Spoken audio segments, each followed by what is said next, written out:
დოკუმენტური აქცია იმართება, ჯერ იყო გაიმართა თვითონ მშენებლობის ადგილას, სადაც ბატონმა ილია წულაიამ, მის სამშენებლო კომპანიამ, თუ არ ვწდები, არქი ჯგუფი ქვია, დაუნგრია მთაწმინდის მაცხოვრებლებს, კერძოდ მამან დავითის ასახვევში მთაწმინდის 17-19 ნომრები, ყიფიანი 31 ნომრები, ასე ვთქვათ, სახლები დაანგრია, დაპირდა მათ, რომ აუშენებდა, ასე ვთქვათ, მრავალსართულიან ბინას, თუმცა ეს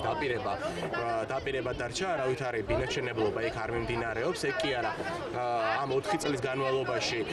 ასე ვთქვათ, აიძულა ნაწილი მეზობლები, სხვადასხვა მეთოდებით, ხომ, აიძულა, რომ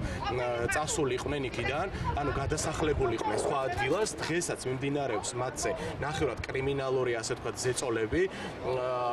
მაგალითად არის ასეთი ფაქტი, რომ ქირას არ გადაგიხდი და დატოვი აქაურობა, თავაზობს, ასე ვთქვათ,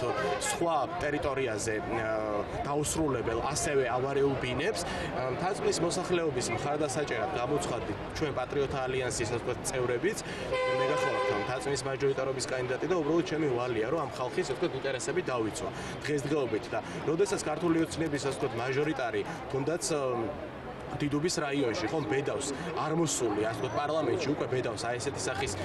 ნახევრად კრიმინალურ, ასე ვთქვათ, ჩართულობას, ხომ, და ხალხის ნაპატეთ ამ სიტყვის გადაგდებას, ხომ, ეს უკვე წინაპირობაა იმის თუ რა საკანონმდებლო სამსახურს შეასრულეს ეს პიროვნება სამომავლოდ. მე ვცხოვრობ ყიფიანის ქუჩა ნომერ 31-ში მთაწმინდაზე მამა დავითის სასახლეთან, სადაც შემოსულია კომპანია არქი ჯგუფი, რომელიც უკვე ეს კომპანია, ეს არქი ჯგუფი უკვე 4 წელია ჩვენი ინვესტორია და ამ 4 წლის განმავლობაში გვპირდება, დღეს დამთავრდება, ხვალ დამთავრდება, 1 თვეში, 2 თვეში, არ დაილია მაგათი არც დღეები, არც თვეები და არც წლები.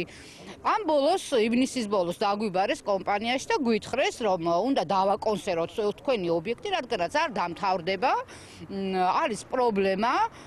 და უნდა გადმოგცეთ ეს ფართები და თქვენ უნდა შეხვიდეთ ჩვენ შემოთავაზებულში. მე უთხარი მეთქი, მე თუ არ დავთანხმდები ამ თქვენ შემოთავაზებას, ამ შემთხვევაში რა სიზავთ, რა იქნება? მაშინ რო ქირას ვერ გადაგიხდითო. ეს იურისტი მეუბნება, ახლა თქვენ წარმოდით იურისტი მეუბნება, თუ არ გადახვდეთ, ჩვენ ქირებს ვერ გადაგიხდითო. თუ ქირებს ვერ გადაიხდიან, თუ დღეს გვეკუთვნის, დღეს არის ბოლო დღე და არავინ არ გპასუხობს დღემდე ტელეფონზე. თუ ქირებს ვერ გადაიხდიან, თუ არ აქვთ საშუალება, გამოაცხადონ ტელევიზიით ბანკროტა თავიანთი კომპანია, წავიდნენ ჩვენი ობიექტი და ჩვენ მივხედავთ ჩვენს ქონებას. აი ეს არის ჩემი სიტყვა.